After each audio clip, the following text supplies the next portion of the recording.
കണ്ണൂർ മട്ടന്നൂരിലാണ് ഇന്നലെ രാത്രി 10 മണിയോടുകൂടി RSS പ്രവർത്തകർ സംഘടിതമായി എത്തി CPM പ്രവർത്തകരെ വെട്ടി പരിക്കേൽപ്പിച്ചത്. 3 CPM പ്രവർത്തകർക്കാണ് ഇന്നലെ പരിക്കേൽക്കുകയും ചെയ്തിട്ടുള്ളത്. CPMന്റെ ബ്രാഞ്ച് കമ്മിറ്റി അംഗം ലതീഷ്, സനോബ്, റിജിൽ എന്നിവർക്കാണ് പരിക്കേൽക്കുകയും ചെയ്തിട്ടുള്ളത്. എന്തായാലും സംഭവത്തിൽ 5 RSS പ്രവർത്തകർ ഇപ്പോൾ പോലീസ് കസ്റ്റഡിയിലെടുത്തിട്ടുണ്ട്. ഇപ്പോൾ ഫോറൻസിക്കിൻ്റെയും അല്പസമയം മുമ്പ് ഡോഗ് സ്ക്വാഡിൻ്റെയും എല്ലാം അന്വേഷണ ഉദ്യോഗസ്ഥർ സ്ഥലത്തെത്തി പരിശോധനകളെല്ലാം നടത്തിയിരുന്നു. എന്തായാലും ഇപ്പോൾ 5 പേർ പോലീസ് കസ്റ്റഡിയിലായിരിക്കുന്നു എന്നുള്ളതാണ് ഏറ്റവും പ്രധാനപ്പെട്ട വാർത്ത. RSSൻ്റെ സജീവ പ്രവർത്തകരാണ് കസ്റ്റഡിയിലായ 5 പേരുമെന്നാണ് മനസ്സിലാക്കുന്നത്.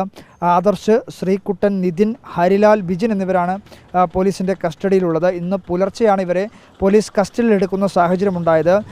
ജ്യോതിഷ്, സുജിൻ എന്ന് പറയുന്ന 2 പ്രവർത്തകർ കൂടി, അല്ലെങ്കിൽ അവരാണ് പ്രധാനപ്പെട്ട പ്രതികളെന്നാണ് ഈ വെട്ടേറ്റിട്ടുള്ള പരിക്കേറ്റിട്ടുള്ള CPM പ്രവർത്തകർ മൊഴി നൽകിയിരിക്കുന്നത്. ഇവർക്കായിട്ടുള്ള തിരച്ചിൽ പ്രദേശത്തെ പോലീസ് ഉദ്യോഗസ്ഥർ നടത്തുന്നുമുണ്ട്. എന്തായാലും വലിയ തോതിൽ തെരഞ്ഞെടുപ്പിൻ്റെ ഒരു സാഹചര്യമൊക്കെ കണക്കിലെടുത്ത് സംഘർഷ സാധ്യത ഒഴിവാക്കുന്നതിന് വേണ്ടി വലിയ തോതിലുള്ളൊരു പോലീസ് സുരക്ഷാ സേനാംഗങ്ങളെ ഈ ഭാഗത്തേക്ക് കൂടുതലായി വിന്യസിക്കുന്ന ഒരു സാഹചര്യമുണ്ട്. എന്തായാലും ശക്തമായിട്ടുള്ള ഒരു അന്വേഷണം ഈ സംഭവവുമായി ബന്ധപ്പെട്ടുകൊണ്ട് നടക്കുമെന്നാണ് മനസ്സിലാക്കുന്നത്. നിലവിൽ ഇപ്പോൾ ഫോറൻസിക്കിൻ്റെയും അതുപോലെ തന്നെ അല്പസമയം മുമ്പ് ഡോഗ് സ്ക്വാഡിൻ്റെയും എല്ലാം അന്വേഷണ സംഘങ്ങൾ ഇവിടെ എത്തി പരിശോധന നടത്തിയിട്ടുണ്ട്. സമാന്തരമായ രീതിയിൽ തന്നെ പോലീസും ഈ ഒളിവിൽ കഴിയുന്ന അല്ലെങ്കിൽ പ്രധാനപ്പെട്ട പ്രതികളാണ് എന്ന് വെട്ടേറ്റ CPM പ്രവർത്തകർ മൊഴി നൽകിയിട്ടുള്ള 2 പേരെ കണ്ടെത്തുന്നതിന് വേണ്ടിയിട്ടുള്ള തിരച്ചിലും നടത്തുന്നുണ്ട്. കൃത്യമായ രീതിയിലൊരു അന്വേഷണം നടക്കുമെന്നുള്ള കാര്യമാണ് പോലീസ് വ്യക്തമാക്കുകയും ചെയ്യുന്നത്.